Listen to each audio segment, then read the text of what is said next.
Peace and all good from Franciscan Media. I'm Father Jim Sabak, and this is the Inbreaking of the Word. So we have come to the fifth and final Sunday of the Lenten season. Now, it's not the end of the Lenten season itself. It's just the last Sunday of Lent, this fifth Sunday of Lent this week, and moving into the fifth week of Lent. So the 29th day of Lent is the fifth Sunday of Lent.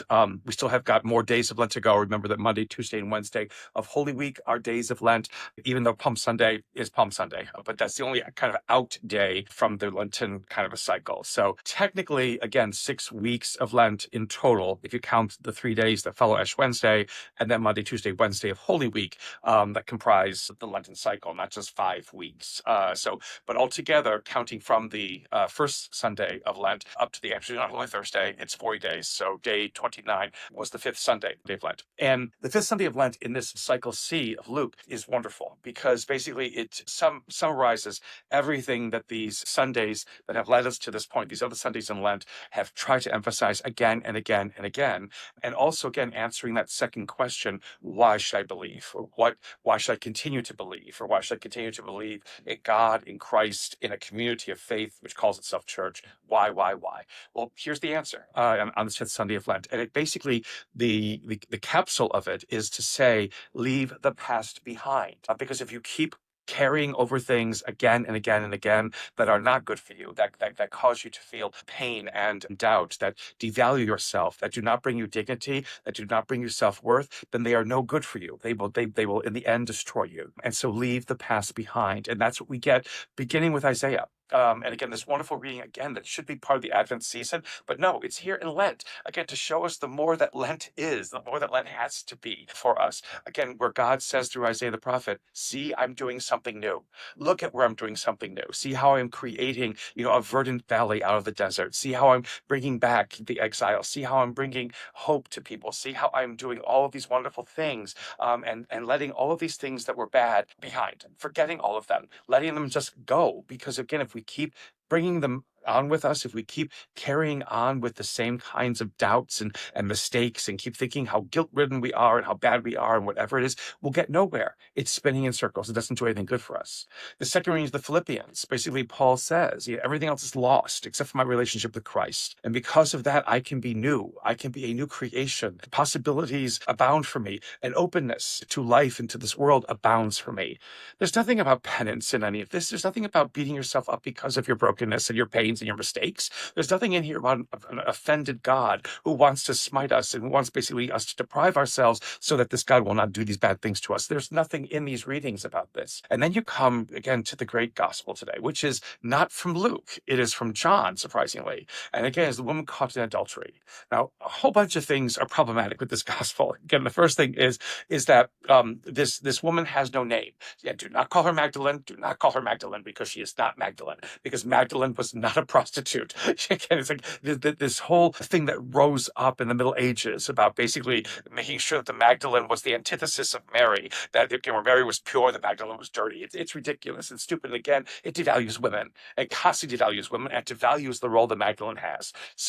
But there's this other woman, this unnamed woman who for centuries has been remembered as basically first a person who was caught in an act that she should not have been caught in. But the problem with it is, again, an act of adultery takes two. It takes two to tango. And so where's the other party? And again, why would the law of Moses only focus in on the woman to stone because of this? And what kind of law of Moses was this? Again, God wanting destruction. After in Ezekiel, God says, I do not want the destruction of the sinner. Well, again, if adultery is a sin, again, to destroy the person, the people who are involved in it, seems to go against what God is saying through Ezekiel. So again, makes no sense. But again, these Pharisees, these scribes, these leaders of the law, they bring this poor woman, again, out of embarrassment, frightened out of her wits, not knowing what has happened. They bring her before Jesus. And the thing that they say to her is also quite astounding. We caught this woman in the act of adultery.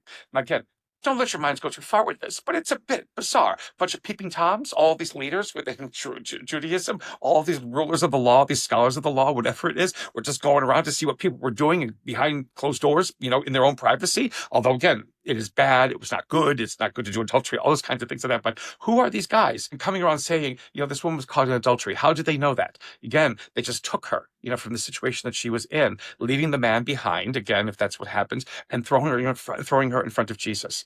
A terrified woman, A woman could not understand whose life is being turned upside down even more than perhaps it already is because of the situations she's found herself in. How dare these men do this? How dare these scholars of the law, a law that should preach love, should preach understanding, should preach care, should preach dignity and worth and value? How dare they do this to this poor woman? And so basically, they say we must stone her. What do you think, Jesus? What do you think? And again, to trap Jesus. Again, either he supports her or he doesn't. Because again, either Jesus is compassion and love, or he is, staunch, strident justice that doesn't know any hope, that doesn't know any compassion, doesn't know any care for the individual. Well, Jesus basically, again, makes that statement. Those of you without sin, cast the first stone. And don't go with the whole idea that a stone whizzes by and Jesus says, Mom, don't do that because Mary is sinless. No, the scribes and the Pharisees, hearing that, again, if you're without sin, cast the first stone, they basically depart. They go away one by one by one by one. And Jesus is left with this woman alone. And Jesus asks her, has anyone accused you? Where are your accusers? What's going on? And she says, no one. So neither do I. Go. But avoid these things that make you less than who and what you are, that destroy your worth and your dignity. We never know if this woman actually did that. Did she ever resolve herself? Did she ever make her life better? We don't know. But again, Jesus gave her an opportunity of freedom, a fantastic opportunity of freedom. And again, that is something, again, the scribes and Pharisees did not see. Again, they could have, realized what they were doing and what this was about, but they walked away. They walked away and they lost the freedom that could have been open to them to change their minds about this law of Moses that perhaps was not a good law to begin with, that there was another way of dealing with these kinds of situations. And it isn't about demeaning or devaluing somebody. It's not about who do we have to blame. There has to be somebody to blame because that's how we live our lives today. There must be somebody to blame. There must be a scapegoat. There must be somebody that we can throw to the margins, that we can cut out of life. And that's not what Jesus preaches. And that's not what the gospel brings to us. The gospel tells us we have value, we have worth. And this woman basically is freed from the situation that she's in, hopefully, because Jesus shows her love and compassion. She doesn't have to go through penance. She doesn't have to do any kind of contrition. She doesn't have to show contrition. She doesn't have to be sorrowing and painful and make any kind of confession or whatever it is. She just basically goes on her way with a God who acts first, a God who says, you are valued, you are loved, you are free, and she moves on. This is where Lent has been leading us, to remember in ourselves that we are valued, that we are loved, that we are free. Leave the past behind. Seek freedom. Leave the past behind. Move into a new hope. Leave the past behind. Remember how much you are loved. A continued blessed Legend season from Franciscan Media. May the Lord give you his peace.